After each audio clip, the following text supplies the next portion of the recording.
Trixie, you've held the position of Executive Vice President of the Dubai World Trade Center for more than 18 years, and we're discussing sort of your highlights later in the show over that time. But to start off with, obviously lots of my audience are from the UK and Europe. It'd be great if you could start by introducing us to the Dubai World Trade Center, please. Right. So, good to connect and see everyone. Dubai, I think everyone is very familiar with what Dubai is, of course, to start with, is on TripAdvisor's Global Travelers' Choice Awards is number one again. So it's good to win it the first time, but to win it again, in terms of consistency, that says a lot about what the city is presenting and what it means to the world. Dubai World Trade Center is an entity that's government affiliated. It's not fully government owned, but it's government affiliated. 40 years of experience establishment right here. It is not just an exhibition and convention center. In a way, quite similar to the Messes in Germany. It is a little bit of a city-linked establishment when it comes to the MICE sector. But at the same time, we are an integrated commercial and hospitality company. So we have beyond the 145,000 square meters of exhibition space that we have right now. And additionally, currently, another mega exhibition site that's oncoming is the Dubai Exhibition City in Expo that everyone have probably been to when they visited the Expo Dubai. We are also operating as a free zone. The Dubai World Trade Center Authority runs a 2.4 million square feet commercial development here, and we're very, very proud to say that we also LEED Gold certified, meaning that it has got a leadership design and environment accreditation, which means it's very green and it's very energy efficient. Big commercial development here. There's also hospitality that we have in our portfolio. So we have opened 25 hours, one of the 5-star hotels here, kind of integrated in the vicinity district here, and we also kind of operate some of the other hotels that are in the Dubai World Trade Center zone. So all things said, beyond the infrastructure venues services, we run the big commercial operations here and a free zone as decreed by the Dubai government. And of course, on the side as well, we have an in-house production company, DXB Live. We run one of probably the biggest kitchens in the UAE. We of course cater a lot for the external functions from Formula One to some of the palaces in UAE as well. Excuse me. So yeah, very diverse and very integrated kind of a business offering. But of course, at the core of it all is the MICE business. Absolutely. And I want to talk to you about that. So in terms of, some of the shows that you have at the Dubai World Trade Center, how it's evolved, how over the years, can you just give us a flavor from a trade show and exhibition industry perspective, how that's developed? So where we stand at the moment, Dubai World Trade Center, when it comes to the exhibition and convention business, annually, we contribute about $3.5 billion to the Dubai GDP in terms of the total economic output. That equates to about 3.3% of the Dubai GDP. And again, if you look at the number of attendees and participants we bring in, that's coming to about 2 million. And a good 40-50% of that comes from internationally. So and of course, look at the calendar itself. In the whole year, we run about 244 MICE events of all different sizes, scales, sector, and profiles. But out of which, when it comes to particularly for the exhibitions industry and conference, we have about 96 large-scale kind of events portfolio here, which drive a significant contribution to the GDP in terms of business tourism. So again, if you look at some of the biggest shows in the world, if not, in the region, the other way around, they sit right here in Dubai. So while we have the venue business that run concurrently with the division that I'm heading up, which is the events management and organizing division, it sits very nicely together, because when it comes to the events, guest events that we bring in by other organizers, we always attempt to make sure that there's no conflict. We want to remain a very free market cap model, to ensure that there's business opportunities for new organizers coming in. At the same time, as an incumbent in-house entity, organizing entity, there are also kind of legacy profiles that we are involved in. So it sits very comfortably where we are, as a destination. And obviously, when you joined those many years ago in 2005, I guess the landscape was very different. I'm interested to sort of compare and contrast, if you can look back, to when you first came on board to how it looks now in terms of the shape and scope of the types of events that you put on. And also, I guess, as a second question, what's the reason behind the growth, do you think? Wow, looking back, 1 year is okay. I'm still struggling to look back at last year. I know. You're pushing it again. So let's go back to 2005. There is, of course, a change of leadership in Dubai during that transition phase. And even in Dubai government, there's been change of leadership. You see young Emirati leaders, officials being appointed into key positions of significant organizations. Sure. So Dubai World Trade Center, of course, was going through that same impetus, that transformation change. His Excellency Hilal Al-Mari, Director General of Dubai World Trade Center Authority, was appointed 6 months prior to him bringing me on. So as you can see from there, that probably spelt the start of that revolution. As you bring in new leadership and then they hire, a different team altogether to kind of recalibrate and devise a new roadmap. Because Dubai was very much focused on diversifying its economy. We know that. A lot of free zones, business commercial free zones were being set up. There's a lot of focus away from, hydrocarbon revenues.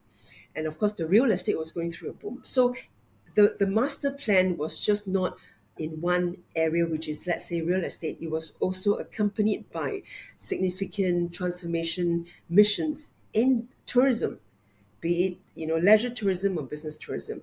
And hospitality tourism is one of the biggest pillar economic drivers of Dubai. So this is where the impetus was there. And of course, I was brought in to relook at how we're doing things. How can we do it differently? How can we develop it? How can we build world-class mega brands? So Dubai was okay during that time. It has a very nice portfolio of shows. There were health shows, tech shows, building construction shows. But how do you then work with also the venue team to try, and also the government in terms of the tourism, in terms of the city development as well, and also with other stakeholders, the hospitality players?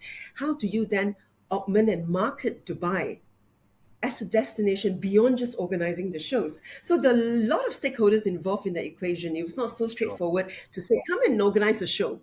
There was a much bigger plan in terms of how you were going to work with stakeholders globally, locally, and as all these local entities were also going through changes, and everybody was trying to figure out how to work together, how to deconflict and not to duplicate.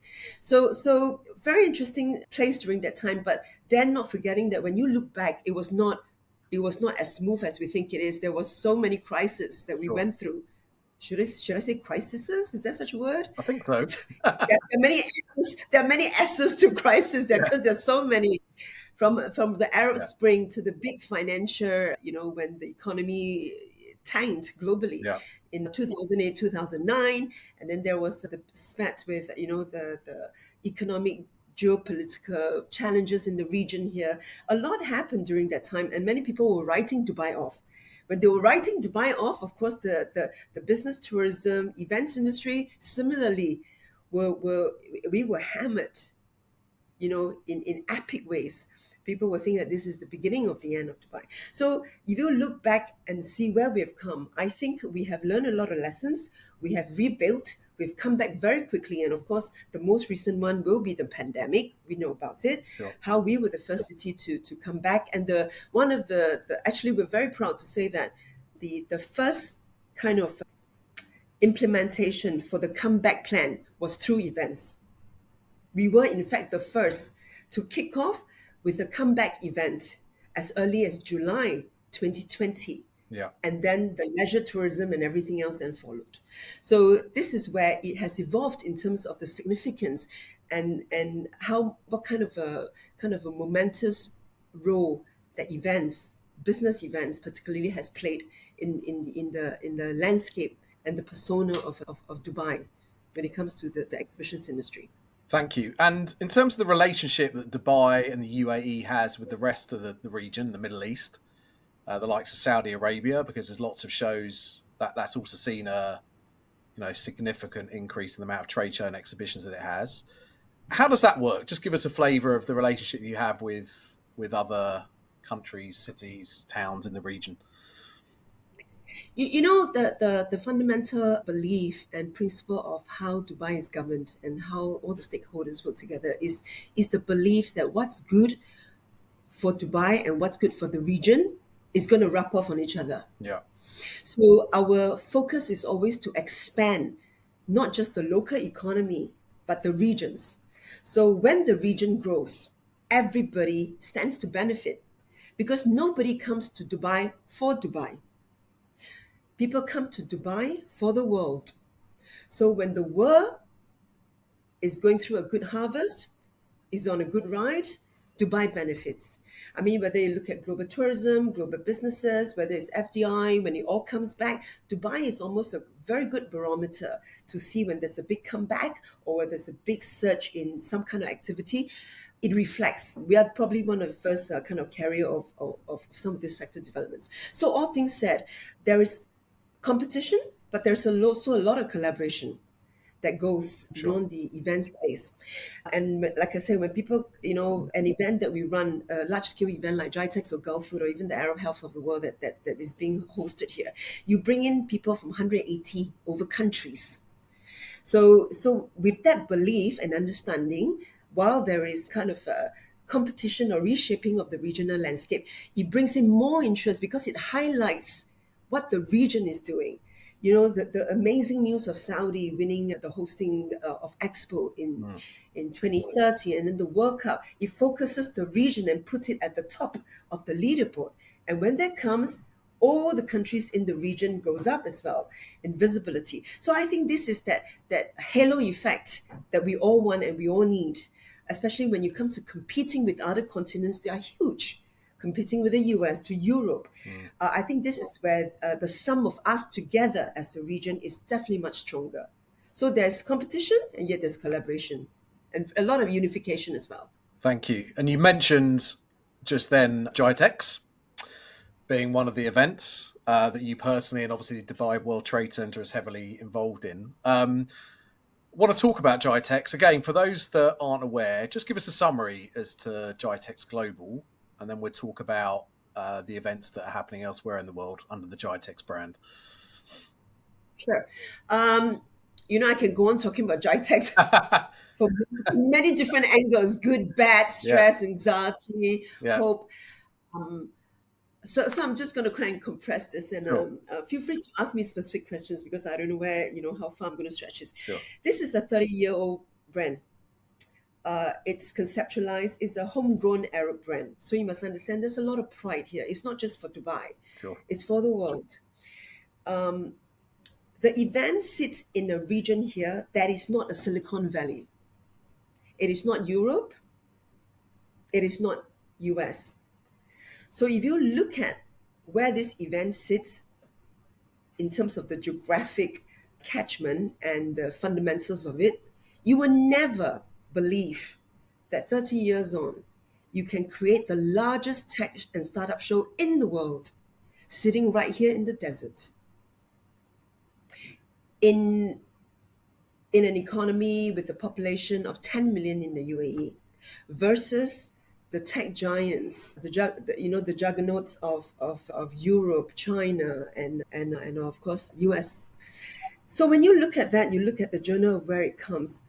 We were very focused from day one. And in between, it's just like we mirror the economy and the political situation. And as you go through, there's a lot of ups and downs. And sometimes I would say more downs than up. Because we are highly exposed as a tech show. We are the first acquisition of companies into the economy. Without us bringing companies in, the hospitality, the airlines, and all the other services will not flourish. So all things said, the event has grown from a few halls to now the largest in the world. We stand at a good 2 over million square feet, including a startup event that we created 6 years ago. And the reason why we have been able to scale, it's because we are focused not just for the good of Dubai or good of the region. We are focused, number one, on what's best for the industry. And we remain very connected with the industry from the start. There's a lot of trust. So just to give an illustration of what the show has undergone, I recall way back in 2008, 2009, even 2007 when I just joined, 2005. So 2007, we have big companies exiting from the show. The show was going through a personal and identity crisis. You have big consumer electronics in there, yet it sits alongside enterprise, and they absolutely dislike each other. It's a very different a business model, from hair dryers, television, to someone trying to sell an enterprise solution. It's a choice and strategy you have to make. And there was a lot of conversations, and I remember sitting in a conversation with HP for 7-8 hours just to convince them to remain in the show, because you have Microsoft pulling out. Yeah. And Microsoft did exit 1 year. And you have to make the very painful decision of where the show is going to go, because technology is already, during that time, evolving at an unrecognizable pace and face. You don't know how technology is like. From big hardware that takes up 500 square meters, 1,000 square meters, it becomes cloud. There's nothing to show on the cloud, Dan. It's all in the cloud. There's nothing to show except one computer. So imagine the challenges even on revenues, the stress on revenues and financials going to the board to make them understand. There's exhibitors will not bring that kind of space anymore. The consumer electronics people don't want to sit next to the Microsofts of the world. Where do you go from here? And then you have gaming coming in. How do you juxtapose all this? So all things said, we make some deep, painful, strategic maneuvers. We cut out some of the profiles, which means that immediately you drop by millions. You drop by a few halls. But we believe that what's best for the industry and for the region is what we're going to have and present in the show. So we gave up on some of the profiles. We don't want to get involved in that. But we chose to focus on where are we going to be in a few years' time. And I think as we sit here today, we're very proud to say that some of these strategies has worked out well in our favor. We have triumphed. We also have competitors coming into the market here, Dan. Sure. Dubai is open. As I said to you, it is not like because we are from Dubai World Trade Center, there's bias. I can tell you no. Sometimes they bend backwards even more just to show that they are not in favor. They are not favoring us. So we do have competitors coming to town. And I remember newspaper articles saying that this is the beginning of the end of GITEX, because there were some mega big brands coming into town. And we are only a small UAE domestic homegrown brand taking on a global giant. But I'm also very pleased to say we survived, we lived to tell the tale. Yeah. The competition has exited. We stayed on, we persevered. And we created the startup show a few years ago that nobody believed in, because there was no ecosystem here. It is not here.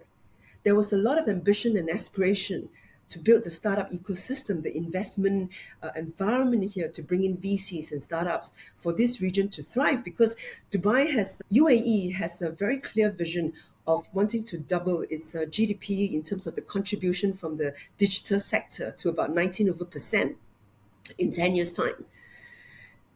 But it was hard for us to pitch the story to the world, to the stakeholders, to say, hey, we're going to create one of the biggest startup shows in the world here. But there are always advocates and there are always protagonists. And this is why we are very pleased that there are people who believe in us, despite the fact that there's a lot of skeptics. So we went ahead to conceptualize the event, and we got whatever. We don't have a funding much because we were like a startup. And today we run the biggest startup show in the world. Amazing. Despite the fact we don't have most startups as the rest of the world there. Thank you. And I know the show is very much an international show. I know there's lots of representation from Africa. And I'm keen to understand the reasons behind launching GITEX Africa, which, if I'm not mistaken, the first edition was in Morocco last year. Yes. Now Have you been to Marrakesh? Sorry? I need to get you out. Have you been to Marrakesh? Well, interesting story, Trixie. You won't believe it, but my father is from Casablanca and my grandparents are from Marrakesh. Ah, And I have been to Marrakesh. It's a wonderful, wonderful place. I've been all over Morocco, actually. Yeah, understanding my heritage. So yes, but I'd love to join you there one day. I know the show is in Marrakesh again in June, but yes, talk to us about the yes. thinking about and the challenges, I guess, of expanding GITEX outside of Dubai into Africa. I think if you were to ask any event organizer, let alone a tech event organizer, they would never think of going to Marrakesh.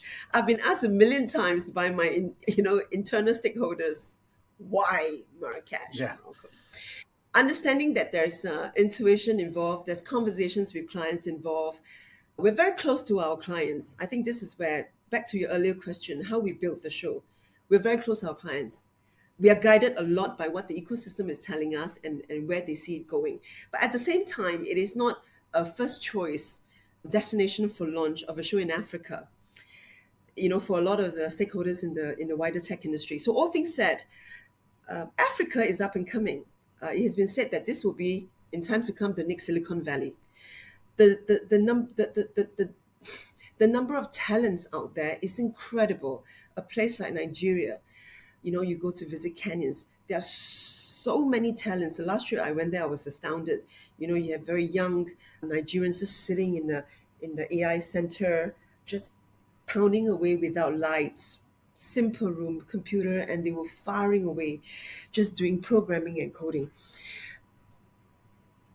When we decide on a destination to launch a show, it is not just about the size of a market. Running a MICE event is very different from asking for FDI from a company. I'm presenting to you a 5-day proposition versus, a 5-year plan of greenfield investment in a city. So when we look at and evaluate destinations based on those parameters, Morocco was an interesting hub and gateway for us.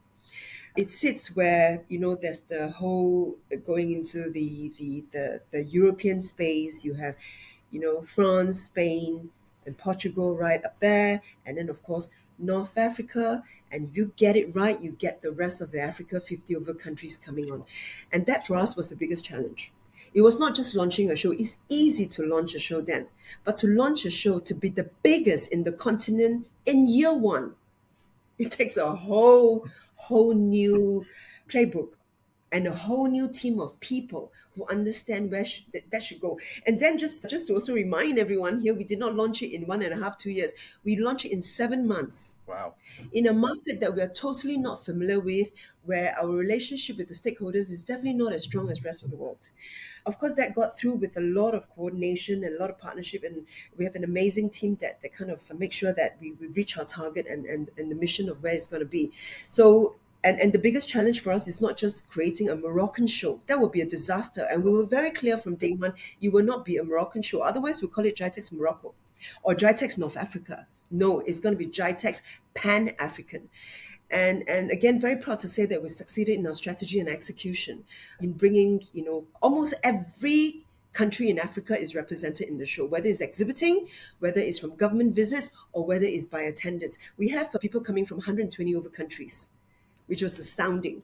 The government was really coping with giving out visas that they have never given to people as far away as Venezuela, people coming from Australia and New Zealand. So in a very kind of high speed way, very challenging in a market that we is very unknown, especially in Africa. So you're dealing with a lot of challenges with suppliers as well. And it's not just bringing suppliers, you can find suppliers, but to get them to work with you to deliver a show that is on par with the very recognizable and distinctive GITEX standards. And what all the stakeholders are expecting of GITEX is a whole new ball game and a whole new challenge, even from our operations team. So every department, every function was stretched to the limit, not just in terms of time, resource commitment, it's also the creativity. It was pardon my language, a damn good experience, because I don't think you can ever find this in a textbook. Never mind what people tell you how Sure. it's being done. And you're looking to do it again in another region in Europe, in Yes. Germany, if I'm not mistaken, in 2025. So tell us a little bit about the reason behind that and how you're going to sort of try and replicate the success of Yeah. Africa and obviously Dubai previous. So someone was asking me, Trixie, how do you kind of identify the next Yeah. market you're going to for expansion? So I say you just have to take out the map, the global map, and look at the air travel links, routes. Where there's no direct flights from Dubai, we will be there. There's no direct flights from Dubai to Marrakesh. Yeah. And there's no direct flights from Dubai to Berlin, just so that you know. So we are going to places where there's no direct flights coming from Dubai. But all things said, Eurowings just, I think in the last month, they launched a direct flight, kind of a low-cost Yeah. flight between Dubai and Berlin. But Emirates doesn't fly there in both destinations. Listen, Berlin is the hottest startup hub in Europe. It has the most nationalities, foreign startup founders and expats working there in any parts of Germany. And Germany, of course, is the largest economy in Europe. And it leads in its industrialization, transformation, achievements, and of course, big interests, big ambitions in the digital space. But at the same time, the integration into the rest of Europe is difficult. You are talking about, again, 50 over countries, depending on who defines it, whether it's the UN or whoever. And then you have, the Latvias, who is blazing away, in the startup and digital space that sometimes people don't talk about. So we know that there's a lot out there. And again, we are guided by what the ecosystem is telling us in terms of creating tech paths. So the mission of Dubai, of GITEX is to look at the tech paths where we are able to expand the ecosystem, the digital ecosystem, marketplace for our clients. We will do it. But if a location is attractive, but it doesn't necessarily serve the purpose, but it's just hype, we won't do it. We're not in the business of launching a 1-2 horse shows for the sake of it. You need to understand, which is why it's taken us a bit of time sometimes to go into new markets, unless we know that it can create significant impact for the businesses of our clients, of our stakeholders, then yes, we go. So Berlin sits very nicely as a startup hub, in the biggest economy in Europe. And of course, we have other shows, tech shows that's going on. But I don't think there's one tech show out there that has the DNA of GITEX. If you really map and look at it closely and scrutinize it, they are quite different in nature. And I think it's important to highlight this as well. And we are very proud to say that. The biggest tech shows in the world are run by associations then. CES is run by CEA, the association. Mm-hmm.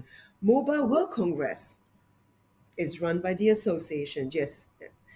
And then you have, for example, then you come down to Viva Tech, which is of course then not by association, but it's a conglomerate of different companies in the French ecosystem, different kind of makeup. And of course, Web Summit has a different model where it gets money to be funded by the city. And we are not. And we are not in the startup or the tech space. We are just a general, comprehensive, all-purpose, multidisciplinary event organizer.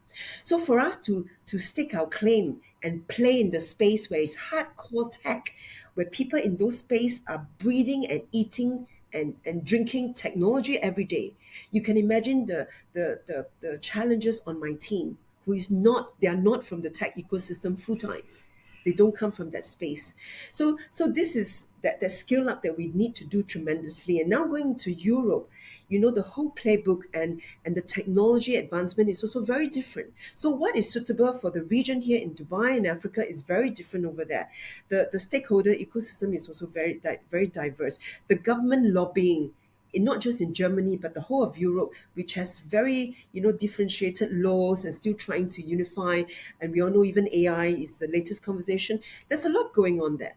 So this is where it's very exciting for us, because now we really can create that tripartite link of three of the most interesting kind of regions in the world, in different continents as well, from Africa, which is up and coming, huge opportunities, different level and phases of development in digital. And then Dubai as a global hub that brings in different ecosystem VC stakeholders looking to connect with the world. And I've got to Europe. So it's a very interesting play, and this is where we're going to be leveraging a lot in our global ecosystem and partnership to make it the most global and collaborative show in Europe. Sure, thank you. Very exciting. Really good to get an insight. Just a final question on GITEX then. What impact do you think having GITEX in other parts of the world will have on the Dubai show? Because logically, one might assume, if people were traveling from, let's say, Africa or Europe to GITEX Global in Dubai, and now you have events in those regions specifically, does that mean that's going to affect the people that are going to travel to GITEX Global in Dubai because they already have a show in their region? Talk to me about that. Yeah, I think the question of cannibalization is always coming up. I think with a lot of different organizers as well. And this is, again, why I mentioned before, we do not just launch shows for the sake of it, just because of P&L, to satisfy the shareholders and one there. It defeats the purpose because there's so much overlap. And then let's just recognize this. There's a lot of fatigue in our exhibitors and sponsors. Just look at how many tech shows are being created every month, whether it's in Dubai, UAE, in the region or in the world. A big, small organizer, the entries of barrier is very, very low. Anyone can come in and create a AI conference tomorrow, but to do it with impact and long-lasting commitment and significance that really benefit the ecosystem, the community, and the city and the country and the region we operate in, is a whole new different paradigm. It's a whole new archetype that we're looking at here. So when we're looking at all these shows, we are also very clear in what we present to our clients, because otherwise they will not exhibit with them. They will not participate with us. They're very clear if there's going to be overlap, which is why the proposition of our events and the concepts when we go into each of these countries are very different. And very importantly, we need to make sure that we also present them that global proposition and positioning that they can achieve with us by being with us in these different regions, so they find a reason to come and expand the business. You'll be amazed. In GITEX Africa, 90% of our exhibitors in Africa do not exhibit with GITEX in Dubai at all. Right. And a good 90% of them have never been to GITEX Dubai. So you can imagine we are opening up a whole new ecosystem now for the tech community, for them to engage. So the first priority is for the tech industry to be able to find new partnerships and engage. And this is, again, the hard work that we put into to try to make sure that we don't bring in the usual stakeholders and the people and the participants and all. We need to make sure that there are always new creative relationships that are formed, because tech space is becoming very collaborative. It's very difficult to run a one show. When someone come up with some products, whether it's AI or cloud, they need a lot of collaborations. And when that happens, it's transcendent. You need to go into different horizons. And I think that boundaries is also crossed. This is why a show in Dubai that attracts 180 countries, coming to 200,000 people, has that phenomenal interaction and play and dynamics that you cannot replicate. Sure. And Dubai will always be for the world here. Thank you. I just want to move on to COP28, which took place in December of last year in Dubai. Talk to me about that experience. Why was that important for the region and how did that play out? Listen,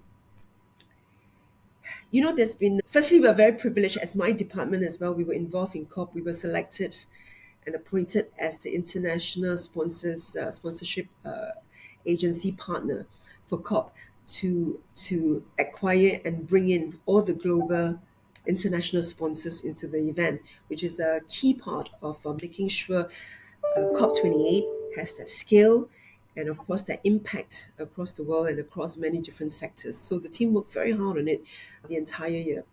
I think what COP28 stands for us is, of course, then from there, it was the year of sustainability for UAE last year.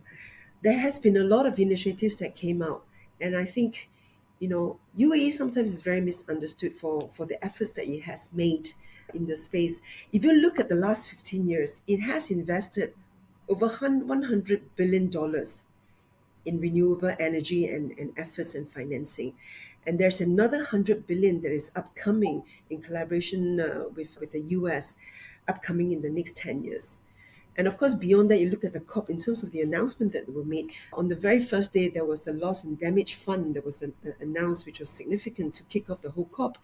And immediately, UAE, contributed 100 million to that. As I think it's the biggest sponsor, alongside with Germany that also came in 100 million, and the rest of the other countries participated to a lesser amount. So if you look at all these efforts, and also with Mazda, as probably one of the world's largest and green energy company here. It's been operating here for 15 years now. It's just gone into green hydrogen projects with Jordan and Netherlands. There are a lot of significant projects that's ongoing. And I just don't think sometimes the world sees that enough. Maybe because we're all focusing on very different things. It's a transition economy here. Energy transition is a big part of what UAE is going through. And we know that while there's the hydrocarbons that's fueling the economy, a lot of the money is also put into diversifying the economy so that money goes into creating the new digital green economy that we're all looking. Just like every other country, I don't think there's any different. So it's a time to speak about trends, if not predictions, for the rest of the year. Do you have any that you'd like to share with us, specifically, I guess, in regards to the trade show and exhibition global industry? You are a director of UFI, or board director, the Global Association for the Exhibition Industry. So give us a flavour of Trixie's trends for 2024. Listen, I have to toe the UFI line because, as you suggested, I think Kai already gave out 5 solid trends indicators for the year. And of course, they're all spot on. And of course, I think Dan, you will share with the audience in terms of what they are, real-time data, talents, and all. I think just looking closer afield, just in terms of when I start work this year, where does it go? I emphasize on the exhibitor fatigue, the sponsors fatigue. There's a lot of event coming up, whether it's in the tech space, food space. We run the biggest food show in the world. I also know how many food shows is coming into the market globally and all. Because when you talk shows, it's not just about large-scale shows. You talk about conferences that can happen. 500 people, 1,000 people, 3,000, 5,000. And a lot of countries, cities as well are also, mushrooming a lot of events, localized events. There's a lot of competition. There's a lot of overlap. So look at ourselves, just having us making one call to a client, you're selling 3 GITEXs now and startups, let alone them getting a call every day. So this is the year of distinction. Being distinctive and differentiated, I think is important. There's a lot of Me Too shows around, and it's very hard to get away from not being Me Too. An exhibition is an exhibition. So again, then what goes into being different? Maybe we need to start to look at things that is not so tangible. Again, you talk about trust, you're talking about customer service, because these are the capital that you will need to draw on when clients have to make that distinction of where they're going to bet on the dollar. I trust your brand. I trust you and your team. Okay, I probably go with you versus someone else. So I think we need to look at those softer issues as well, beyond just looking at data. I think data tells a lot, and I know Kai mentioned about real-time data. I think that is very important, but I'm not so sure sometimes when you say real-time data, then it goes back to the operational excellence of it. How fast can you then react to this data and make the changes on the ground to mobilize the team to say, oh, now we need to change this because... So again, a lot of reflection on that part. But also at the same time, real-time data that happens is probably too late for the exhibitors. One day lost to them is the ROI down by, a third. Let's say it's a 3-day show whatsoever. So I think really looking at the kind of products that we do, and sometimes then I think less is more. Sure. Not trying to do a lot of events because we will cannibalize ourselves in no time. Unfortunately, there's no rule book or governance because it's a free capital market, so anyone can come up with shows. I think there needs to be a lot of self-introspection to say, let's do shows with impact. That's have a lot, a bigger significance on the industries that we're serving, rather than just coming out with numbers, quantity. So maybe quality now, significance, impact, versus quantity to meet the P&L. Sure. Thank you. And finally, Trixie, right at the beginning, I suggested or indicated that you've been in post in Dubai now for over 18 years.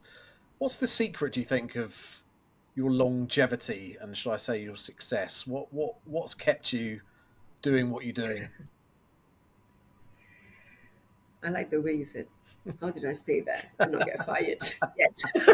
I didn't say that. Yeah, because many people ask me the question, like, we know it's not easy in the region. We know that. Sure. I think you need to know your place. You need to know your place first, and then you need to know your stakeholders and what they're after from you. I think if you go back to 2005, I've mentioned this in a few times in a few conversations that I've had. You would never imagine someone like me getting a job as such. I was very young, in my early 30s. I'm a woman. I'll be very explicit and I'll keep it very real here, so no BS around here. I'm a woman. I'm in my early 30s, which means that comparing to an executive who's 50 years old, 40, internationally, from other ethnicity, I don't come close at all. I don't. I won't even be granted an interview. And as I was saying, I was just going through a divorce, so also a little bit kind of tricky about, what's your status? Young, a woman, and I'm from the minority. Yeah, I'm Asian. Not so common in this part of the world or anywhere in the world in the events industry when it comes to kind of cross international boundaries. Yet, Dubai decided that they would take a chance on me with the new leadership. As I said, my boss came, and then they were looking at refreshing and kind of rescoping, reframing the event space. So you have to give Dubai and the leadership a lot of credit. Diversity talk is all the rage now in 2022, 21. Yeah. This is Dubai in 2005. It was already into that space of being meritocratic, regardless of what you are, where you are, shape and size. It was already betting on that DNA of being adventurous, experimental, fail, but let's fail together. We act like a startup, we behave like a startup. You fail, you come back, it's fine. But just make sure you have the energy to come back and come back quick. So all things said, I was an outlier during that time. And I think Dubai generally was an outlier altogether, even as a city, as an Emirates, as a country, UAE. I think it was that DNA that attracted both parties to say, okay, I think this is going to work. Let's try it. There's nothing wrong with trying. And Dubai is that place that you try. Let's try to open up soon with the pandemic. Let's try and see the comeback, how it all works. And I think this is where, as an outlier, I now become the mainstream, which I think is a very beautiful story for myself personally and all together. And I've seen how the leadership here has grown as well in the events business. We bring in new people. So to your point, yeah, myself as a career, I think it's a very meritocratic centric place, whether it's as an organization and in Dubai. There's a lot of opportunities. It's up to people who want it and who has the talent and the capacity and the willingness to really take this and make it extraordinary and make yourself outstanding. So I think the chance is there. The opportunity is there for everyone. You just need to know you have to take it, but at the same time, you have to prove yourself to make sure you make the right decisions to stay on.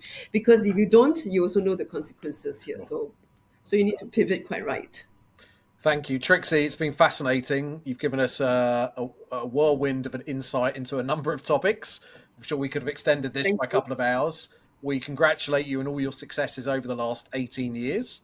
And we look forward to what's to come for maybe the next 80. Hopefully. Looking forward. But thanks so much for having me. Really enjoying it. It's a very nice session to reflect as well. Yeah. So thanks for the opportunity, and to your audience as well. Thank you.